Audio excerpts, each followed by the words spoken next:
Hi hello నమస్తే welcome to Q News. నేను సిద్ధంగా ఉన్న సుదర్శన్. ఇక ఈ రోజు మనం అమెరికా సిఐఏ చేసిన అత్యంత వివాదాస్పద రహస్య ప్రయోగం ఎంకే అల్ట్రా గురించి మాట్లాడుకోబోతున్నాం.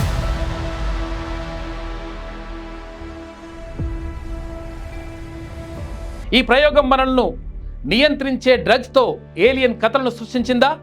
వేలాది మంది ఈ ప్రయోగంలో పాల్గొన్నారని డిస్క్లాసిఫైడ్ ఫైల్స్ చెబుతున్నాయి.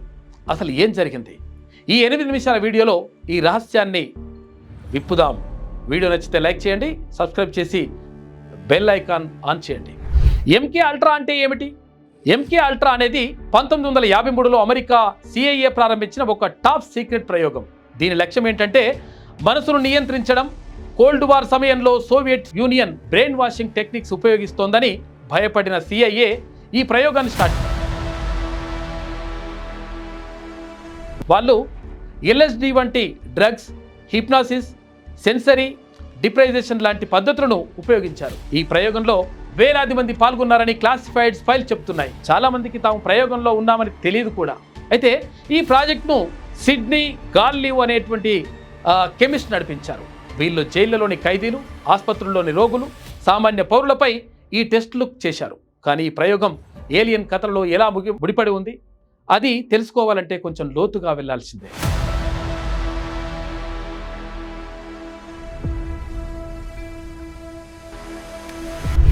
ఏలియన్ కథలతో సంబంధం. అప్పుడు అసలు ప్రశ్న, ఎంకే అల్ట్రా ఏలియన్ కథలను సృష్టించిందా? కొందరు కుట్ర సిద్ధాంతకర్తలు అంటారు ఈ ప్రయోగంలో ఎల్ఎస్డి తీసుకున్నటువంటి వాళ్ళు వింతైన అసాసినేషన్స్ చేశారు. వాటిని ఏలియన్ ఎన్కౌంటర్స్గా తప్పుగా భావించారని.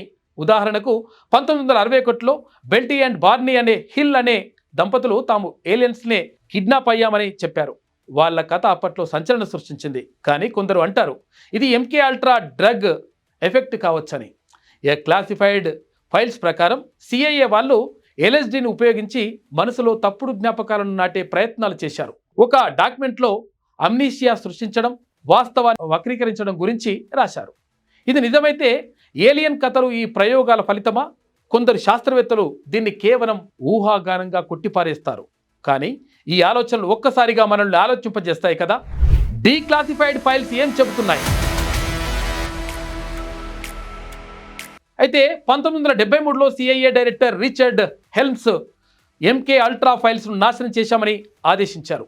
కానీ 1977లో ఫ్రీడమ్ ఆఫ్ ఇన్ఫర్మేషన్ యాక్ట్ ద్వారా 20,000 పేజీల డాక్యుమెంట్స్ బయటకు వచ్చాయి. అవి చెబుతున్నది ఏంటంటే ఈ ప్రయోగంలో వేలాది మందిని ఉపయోగించారు. జైళ్లలో ఖైదీలకు, ఆసుపత్రుల్లో రోగులకు, సాధారణ పౌరులకు ఎల్ఎస్డి ఇచ్చి టెస్టులు చేశారు. ఒక డాక్యుమెంట్లో 1956లో ఫెడరల్ ఖైదీలపై పెద్ద మోతాదులో ఎల్ఎస్డి ఇచ్చినట్లు రాశారు.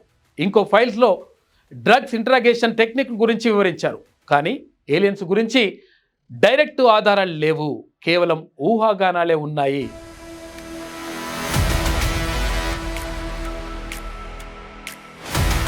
అయితే ఈ డ్రగ్స్ వల్ల వచ్చిన హల్యూసినేషన్స్ ఏలియన్స్ కథలకు దారితీసి ఉండొచ్చని కొందరు నమ్ముతారు. ఈ ఫైల్స్ చూస్తే ఒకటి మాత్రం క్లియర్, ఎంకే అల్ట్రా ఊహించిన దానికంటే చాలా పెద్ద స్కేల్లో జరిగింది. చివరగా ఎంకే అల్ట్రా అనేది మనసును నియంత్రించే ప్రయోగం కాదు, ఇది ఒక రహస్య చరిత్ర. దాని పరిణామాలు ఇప్పటికీ చర్చనీయాంశంగా ఉన్నాయి. ఏలియన్ కథలలో దీనికి లింక్ ఉందా లేదా అనేది ఇంకా పూర్తిగా తేలలేదు. కానీ ప్రయోగం మనలో ఎన్నో ప్రశ్నలను మిగిల్చింది.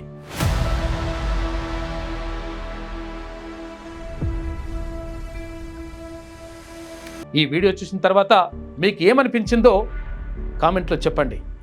ఏలియన్స్ నిజంగా ఉన్నారని నమ్ముతారా, లేక ఇదంతా డ్రగ్ ఎఫెక్టా? ఇలాంటి రహస్య వీడియోల కోసం సబ్స్క్రైబ్ చేయండి, ఫ్రెండ్స్తో షేర్ చేయండి.